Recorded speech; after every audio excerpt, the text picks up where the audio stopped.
GG! Good day everyone.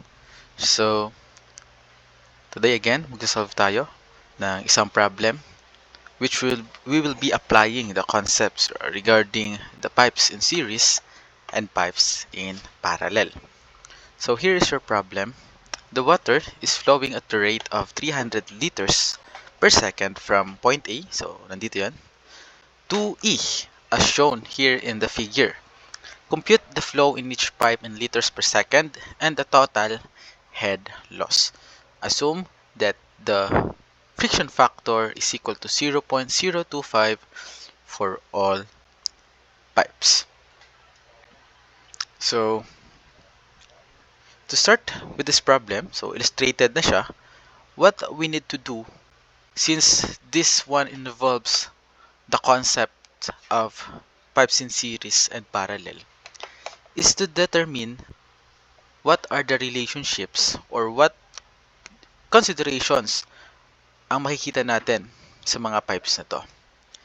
So to be clear kung alin or which pipe is which, let's label each of them. So itong pipe from A to B, let's call this pipe 1. Yung part na to, pipe 2. This one is your pipe 3. Pipe 4, pipe 5, pipe 6. So this is necessary para hindi tayo malito.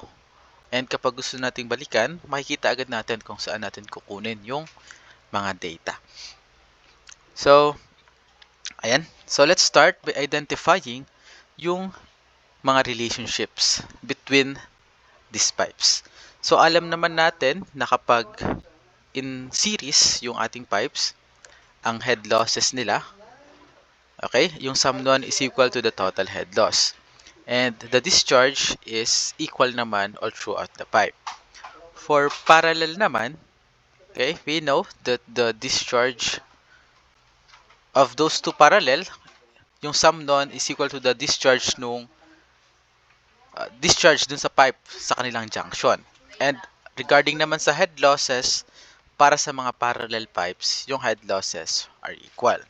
So gamitin natin yung dito. But first, alam natin that the discharge from A to B sa pipe 1 natin, which is 300 liters per second, equal yon sa discharge sa pipe 6. So isulat na agad natin. So discharge from pipe 1 is equal to the discharge sa pipe 6. Ayan.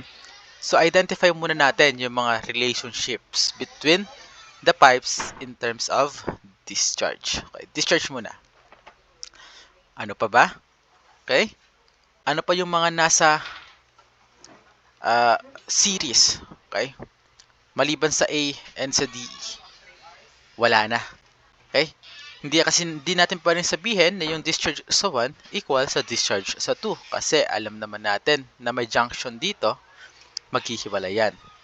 So based on this junction, okay, wherein yung 2, 3, and 4 branched out from pipe 1, we can say that the discharge from pipe 1 is equal to the sum of discharge from pipe 2, pipe 3, and pipe 4. Okay? So, I believe nakikita naman natin. So, pag umalis yan, yung liquid, palabas sa 1, okay, hahati yan doon sa 3. And, with regards to that, makikita mo din na yung discharge sa 3 and sa 4, eventually, di ba, babalik, magsasama sila, and they will be meeting at junction C, wherein dediretso yon sa pipe 5. So, therefore, the discharge naman sa pipe 5 is equal to the discharge sa pipe 3 and sa pipe 4 combined. Okay? Ano pa? Punta tayo sa junction D. Ayan. So, as you can see, nagsimula tayo sa junction B, this point. Pumunta tayo sa junction C, and then went to junction D. Wherein sa junction D, we can see that the pipe 2 and pipe 5 met. And of course, yung discharge sa dalawang yon magiging equal sa discharge sa pipe 6. Ayan. So, for this kinds of problem, para hindi ka ma-overwhelm, isa-isahin natin tulad ng ginagawa mo ngayon. So, discharge sa pipe 6 is equal to the discharge sa pipe 2 plus the discharge sa pipe 5. So, at this point, I believe, okay na lahat. Nakuha na natin yung relationships in terms of discharge. Punta naman tayo ngayon sa relationships nila in terms of head losses. So, head loss tayo. So, sa head loss, alam natin, so unang-una, punta tayo sa total head loss. Yung total head loss, when we say total head loss, yung head loss from point A hanggang point E.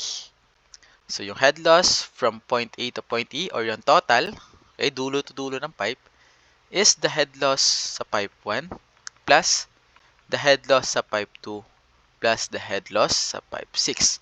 So, yung head loss sa pipe 2, pwede mo rin gawin, 'di ba? Yung 3 and 5. Okay? So, ipapakita na natin. So, itong tatlong to ay nasa series. Okay? Yung 1, 2, and 6. And also, yung 1, 3, 5, and 6 nasa series din yan.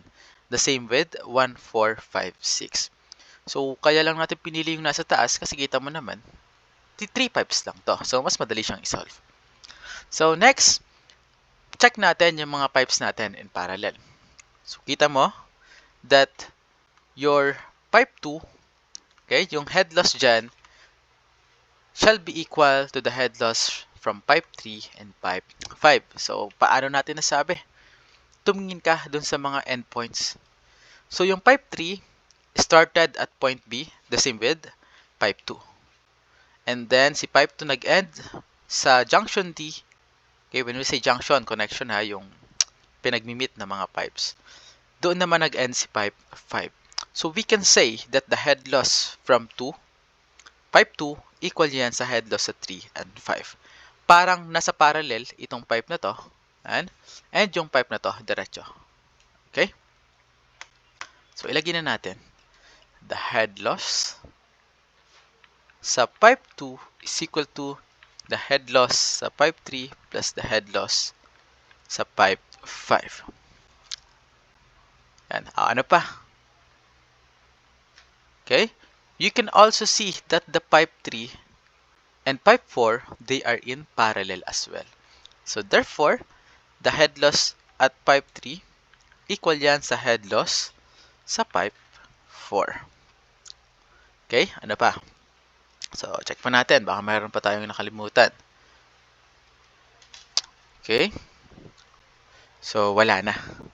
Yan lang.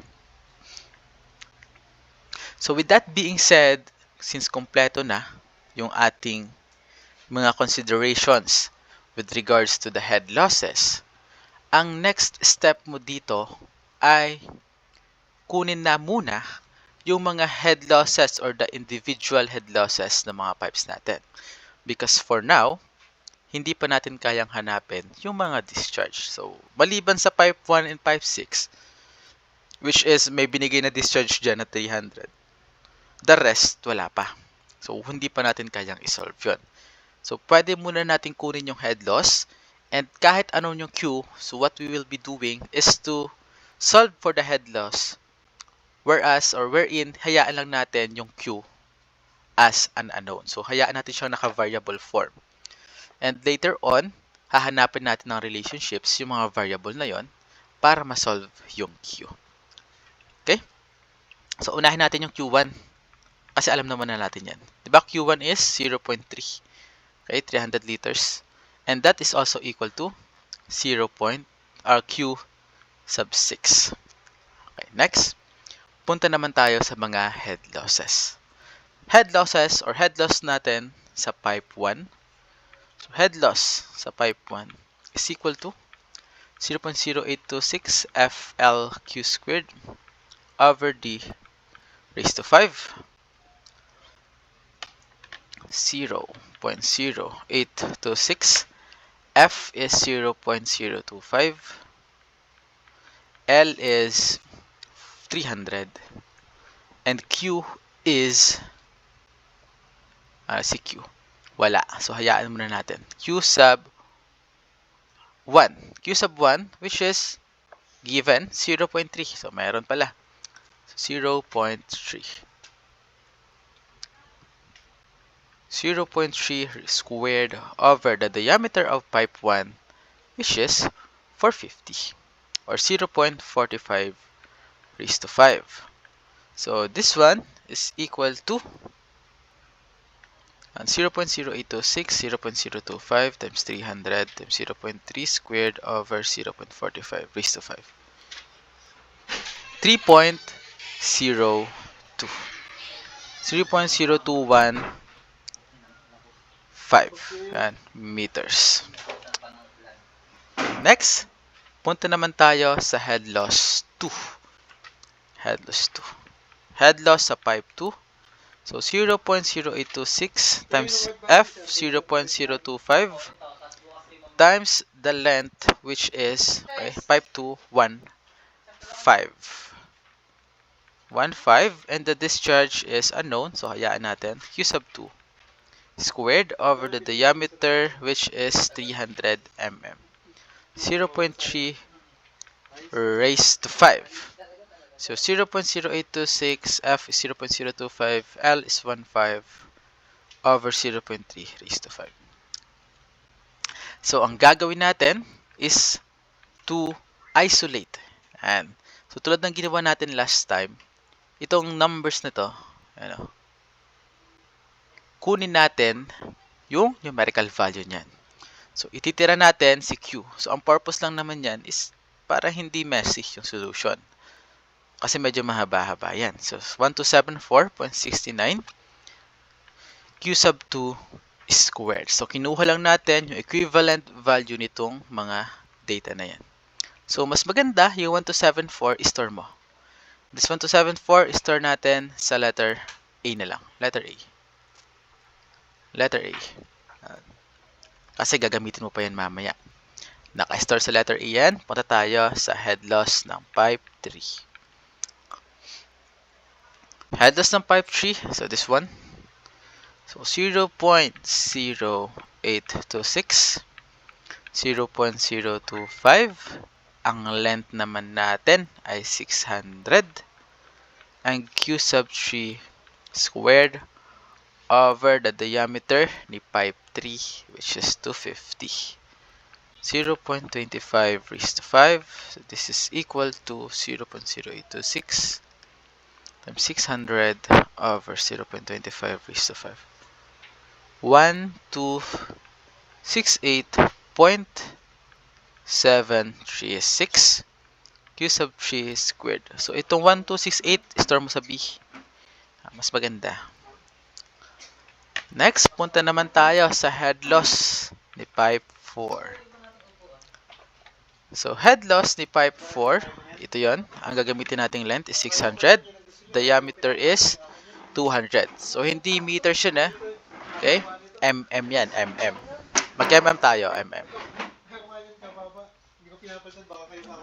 So 0.0826 times 0.025 times the length, which is 600.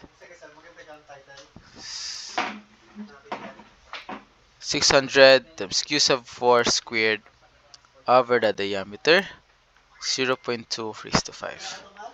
So this one will be equal to 0.0826, 0.025 times 600 over 0.2 raised to 5.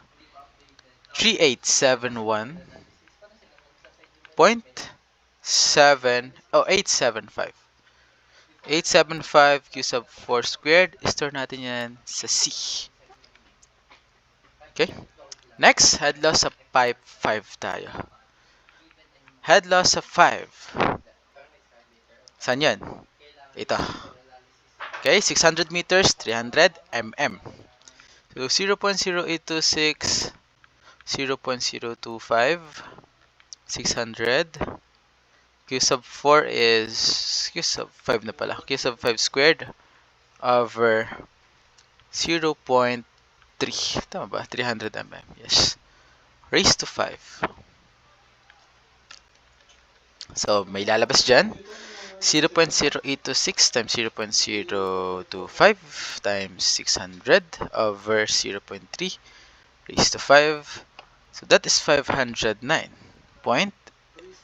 509.8765 q sub 5 squared.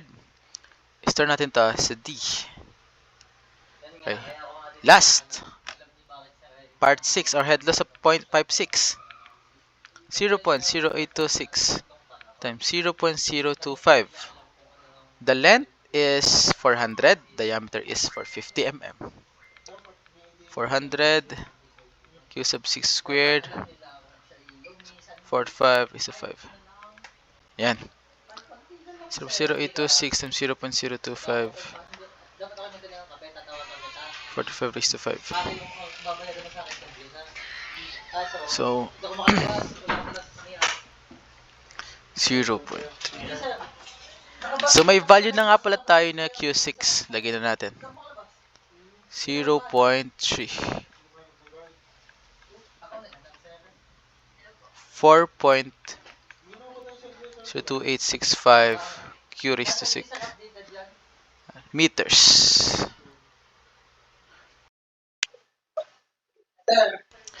Yan. So, once nakuha mo na lahat ng head losses in terms of Q muna, okay? So, what we need to do next is to find the relationships or interrelationships between these Qs or discharges. So, ang diskarte dito, kasi kita mo naman, sobrang dami ng Q. Ilan to? 1, 2, 4 yung unknown. Yung 1 and 6 kasi alam na natin na equal naman sila sa 0.3. So, 4 na Q yung kailangan nating hanapin. So, ang diskarte dyan is pumili ka lang ng kahit isa. Okay, isa lang. Pipili ka ng isa and kukunin natin yung value ng Q na yon.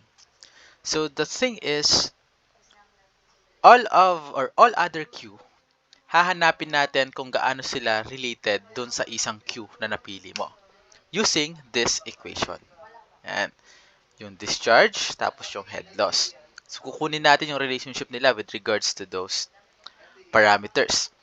So, example, ang gusto nating piliin or yung pinili kong Q, itong pipe number 5. Ayan. Pipe number 5. Or kung hindi mo pa naman sa ngayon ma-imagine or hindi ka pa sure kung ano pipiliin Q. So, instead of choosing ng isa, focus ka na lang muna dito sa mga equations na meron ka. So, eventually, makikita mo, okay, sa Q na lang na to, ko ibabase yung magiging sagot ko. So, sige. Try natin i-consider itong equation na to. Yung head loss sa pipe 3 is equal to the head loss sa pipe 4. So, head loss sa pipe 3 is equal to B. Na-store mo na, di ba? Yung 1268. So, B or yung 1268, naka-store sa B, 0.736 Q sub 3 squared is equal to the head loss sa pipe 4, which is 3871.875. 3871.875 Q sub 4 squared. Okay? So, therefore, mamaya, we can say na yung Q sub 3, okay, related na yan sa Q sub 4 by this equation. So, but before we proceed, try naman natin yung isa. Yan, itong pangalawa. Yung head loss sa 2 is equal to the head loss 3 plus head loss sa pipe 5. So, lagay natin. Head loss sa pipe 2, 1274.69. Ano? 1274.69 Q sub 2 squared is equal to the head loss sa 3, which is 1268.736 Q sub 3 squared plus the head loss sa pipe 5, which is 509.8765. So, I am sure this will be too much sa atin sa sobrang dami. Pero, ang diskarte, try natin na isa-isahin lang. Okay? 8765 Q sub 5 squared. So, if it's overwhelming, pwede naman nating ibalik. Okay? Balik natin. Ano bang ginawa? Ano nangyari? Ayan. So, meron na tayong dalawang equation. Okay? So, isang equation, nakita na natin yung relationship between pipe or discharge sa pipe 3 and sa pipe 4. Dito sa pangalawa, nakita naman natin ang discharge or the relationship between the discharge sa pipe 2, pipe 3, and pipe 5. Okay? So, next naman, punta tayo sa part na to. So, na-exhaust na natin yung dalawang equation natin sa head losses. Itong sa taas kasi, wala naman tayong makukuha dyan. Kasi hindi natin alam yung total head loss. Hindi kayo ang pinapahanap. Yeah, total head loss. So, wala talaga tayong mahahanap dyan. So, punta tayo sa discharge. Nagamit na natin yung Q1 is equal to Q6. Okay? So, another thing na pwede mong makuha dyan is that your discharge sa pipe 5 is equal to the discharge sa pipe 3 and sa pipe 4. So, lagyan natin Q5 is equal to Q sub 3 plus Q sub 4. So, based on this equation, makikita na natin yung relationship ni pipe 3, discharge sa pipe 3, pipe 5, and pipe 4. So, kuha pa tayo ng isa. Itong part na to. Yan, no? The discharge sa pipe 6 is equal to the discharge sa pipe 2 plus the discharge sa pipe 5. So, Q sub 6 is equal to Q sub 2 plus Q sub 5. And alam mo din na yung discharge sa pipe 6 equal yan sa discharge sa pipe 1. Tama? Which is 0.3. So, 0.3 is equal to discharge sa pipe 2 plus the discharge sa pipe 5. So, actually here, meron na tayong pwedeng tingnan na equation or discharge. So, sa case natin, pwede natin piliin yung pipe 5. Okay? So, for example, punta tayo sa equation na to. Yan. Lagyan natin dito Ito, yan. Yan. Whereas, what we will be doing is to make sure na yung ating mga variables, yung Q sub 3 and Q sub 2, lahat sila naka in terms of one variable only. So, pwedeng Q sub 5 lang. Okay, so whatever equation yung piliin mo, pwedeng ito, or ito, kahit saan dyan sa lahat ng yan, ang importante, dapat ang matitirang variable ay isa. Okay? So, you can make it simple na ito ang piliin mo. You can keep it simple, ito ang piliin mo. Okay? Or pwedeng ito, medyo marami yung numbers. Okay, nasa sayo yan. So, sa case natin, ito yung pipiliin natin, yung medyo mahirap. Ayan. So, for your practice, pwede mo namang i-try itong mas madali. Okay. Not mas madali in a sense na madali talaga, pero mas madaling tingnan, di ba? Kasi walang mga nakatabing numbers. So, dun tayo sa nasa taas. So, you can see Q sub 5, Q sub 3, and Q sub 2. So, pipili ka dyan, anong discharge yung iiwan ko. So, halimbawa, napili natin si discharge 5. Yung discharge sa 3 and sa 2, lahat yan, papalitan natin or hahanapin natin yung relationship niya kay discharge sa pipe 5. Okay? So, for example, si Q sub 2. Okay. Dito, based on this equation, Q sub 2 is equal to, ba nakita mo? Q sub 2 is equal to 0.3 minus Q sub 5. Diba? So, okay ka na agad. Okay? Okay na agad si equation o si Q sub 2 natin. Naka in terms of Q sub 5 na siya. So, meaning, si Q sub 3 na lang. So, before we continue, i-rate natin yung equation na ito sa taas. So, 1274.69. Yung Q sub 2, palitan natin ng 0.3 minus Q sub 5 square. Naka-square yan. Naka-square.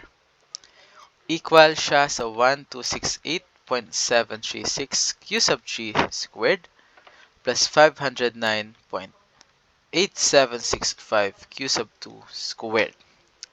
So, q sub 5 rather, sorry. Q sub 5 squared. So, you can see, or as you can see, q sub 5 na tong dalawa, q sub 3 na lang yung naiiwan. So, papalitan natin yan. Okay? So, what equation ang gagamitin mo? Ito. Ano? Nakita mo, may relationship si q sub 3 and q sub 5. Yun nga lang, may q sub 4 doon. So, anong gagawin natin? Okay? Balik ka doon, no? Sa taas. May relationship si q sub 3 and q sub 4. So, ang gagawin natin, yung q sub 4, gagawin natin naka in terms of q sub 3. Okay? So, ito yung mangyayari dun, ha? Okay? This q sub 4, or itong 3871.875, i-divide natin dun sa kabila. Okay? Para makancel yung 3871 sa taas. Magiging 1268.736 over 3871.875 is equal to times q sub 3 squared is equal to q sub 4 squared. So, sana nakikita yung nangyari dito, ha? So, dinivide natin this both equations by 3871.875. So, itong part na to na-cancel, pumunta sa left side. So, based on this image, based on this equation, yan, i-simplify natin para ang matira na lang is wala ng fraction. Ayan. Okay, move natin to. Oops. Ayan. So, 1268, which is naka-store yan saan? Sa B. So, alpha B over 3871 na naka-store sa C. Ayan. 0.32768. 1268371. Ayan. So, 0.32768 q sub 3 squared is equal to q sub 4 squared. But as you can see, naka-square pa tong parehas. Ano ba yung q sub 4 dito? Walang square. Diba? So, dapat walang square root dito. So, or square. So, square root natin both side. Ayan. So, makakancel yung square. Mangyayari, magiging q sub 4 is equal to square root of, so magiging 0.5724 q sub 3. Itong 0.5724, mas maganda i-store mo yan sa E. May nilagay na ba tayo sa E? Okay, wala pa. Okay, so this value of q sub 4, which is equivalent kay 0.5724 q sub 3, isa-substitute mo yan dito. Okay? So, diretso natin, ha. Magiging q sub 5 is equal to q sub 3 plus 0.5724 q sub 3. Nakita mo yung nangyari. Yung q sub 4, pinalitan natin nitong value na to. So, ano nangyari? Ito ay magiging equal kay 1.5724 q sub 3. So, here, diba? May relationship na si q sub 3 and q sub 5. And that value, ito, pwede mong i-substitute yan dito. Okay? Pwedeng kay q sub 5, pwedeng kay q sub 3. So, kung si q sub 3 ang papalitan natin, so meaning, itong q sub 3 dito, dapat may iwan siya mag-isa. So, ano ang gagawin mo? Wait lang. Move natin to. Pababa.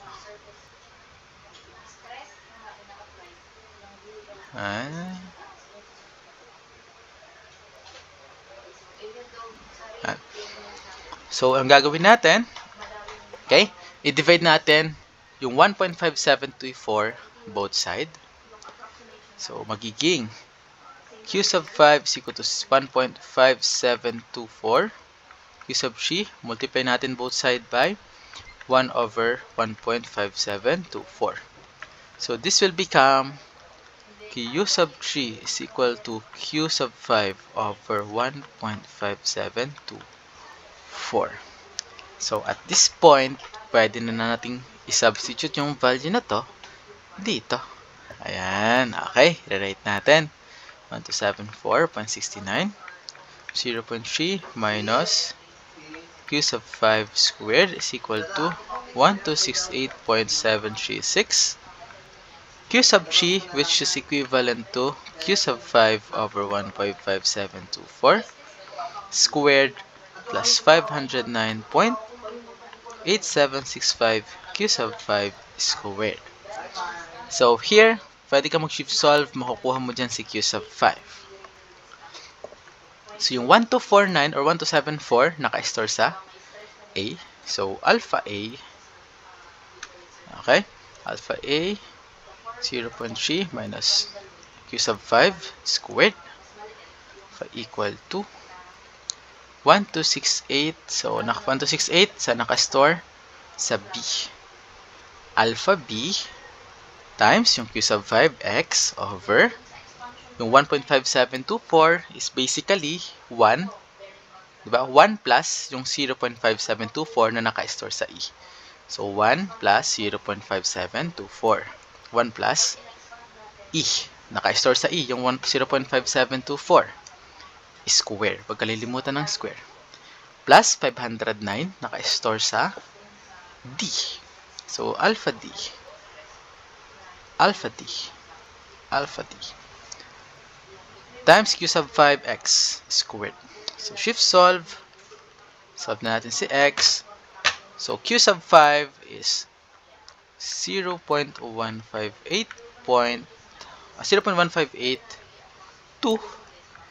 cubic meters per second. Ito na yung sagot sa discharge sa pipe 5. Punta naman tayo sa ibang discharge kasi ang pinapahanap sa atin, the discharge for all pipes and then the total head loss. Discharge of pipe 1 is equal to the discharge at pipe 6, which is 0.3 cubic meters per second. Okay? Next mong tingnan is yung equation na to. Yan o. Diba? So, q sub 3 is equal to q sub 5 over 1.5724. This is equal to alpha x over 1 plus alpha e. 0.1006 cubic meters per second. Next, ano pa ang meron tayong relationships? Alam natin that q sub 2, ito. So, babalikan mo lahat ng mga nakuha mong equation kanina. And q sub 2 plus q sub 5 is equal to q sub 6. So, here, q sub 2 is 0.3 minus q sub 5.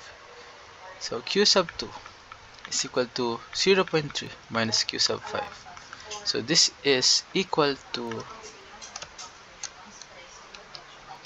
14 or 0.1418 cubic meter per second. And lastly, yung q sub 4 naman. Ano ang relationship? Angat tayo. Ano? Q sub 4 is equal to q sub 5 minus q sub 3. Or q sub 4 plus q sub 3 is equal to q sub 5. So, lagay natin.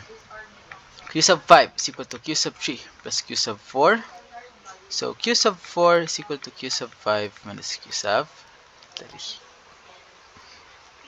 So, ano si q sub 5? 0.1582. And si q sub 3, 0.1006. So, that is equal to 0.1582 minus 0.1006. 0.582, yes, 0.0576 cubic meters per second. So, yan ang mga sagot. Ito na ang lahat ng mga discharge natin. Ayan. Diba? Ilan yan? 1, 2, 3, 4, 5, 6. Tama. So, 6 pipes, 6 discharge. Okay? Last is yung head loss. The total head loss. So, the total head loss is the head loss from pipe 1 plus pipe 2 plus head loss sa pipe 6. Okay? So, may head loss na tayo sa 1 and sa 6. Yung head loss na lang sa 2, which is 1274.69 q sub 2 squared. So, diretso na yan.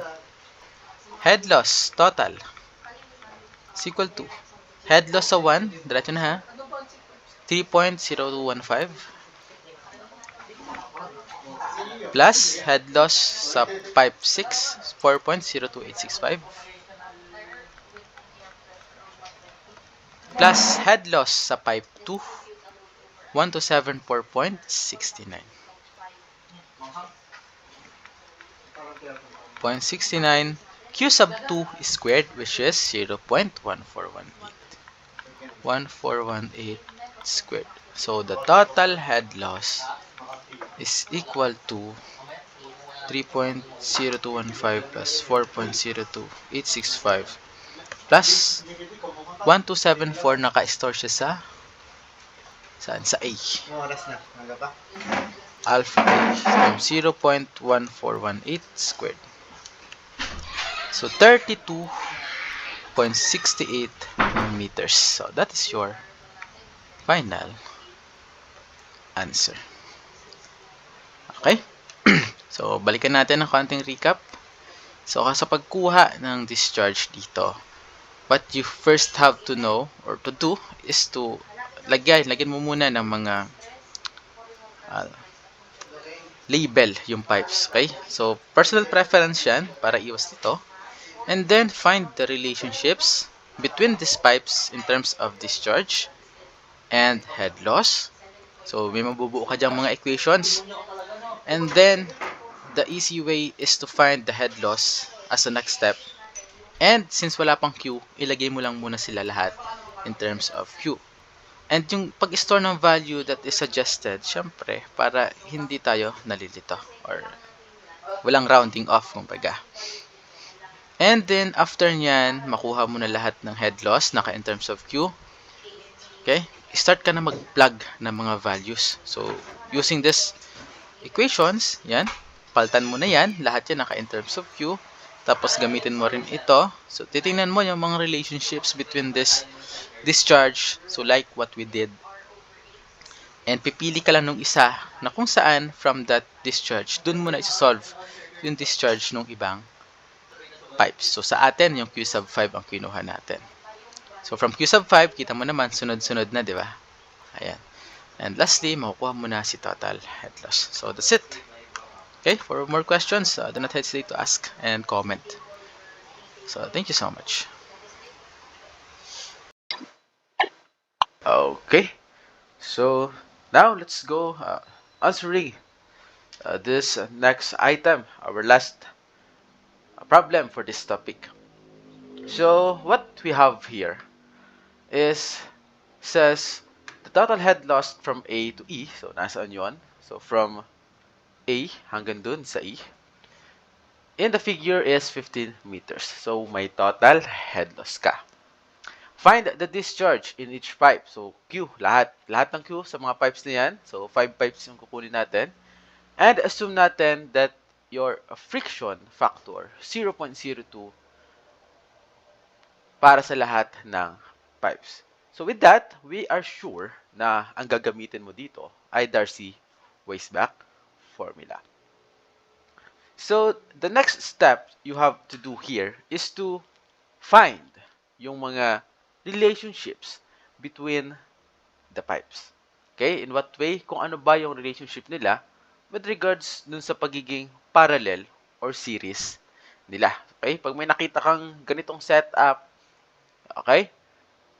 Or any other setup na sa tingin mo na i-apply yung concept ng pagiging series and parallel, okay, most likely, i-apply yun. So, unang-una, tingnan natin yung mga discharge. Diba? So, kapag parallel, ang discharge ay equal, the same, hindi. Kailan nagiging the same? Kapag series. And kapag parallel naman, we are sure naman na doon sa junctions, for example, itong B and D, when we say junction, doon nagko-connect yung isa or yung dalawa or more pipes. Okay? Junction. Yung discharge natin sa 2 and 3, syempre saan galing yan? Doon kay 1. Okay? So, isulat na natin yung mga makikita mong relationship. Let's start with Q sub 1. Yung discharge natin sa pipe 1, nandito, equal yan sa discharge doon sa dulo. That is Q sub 5. Okay?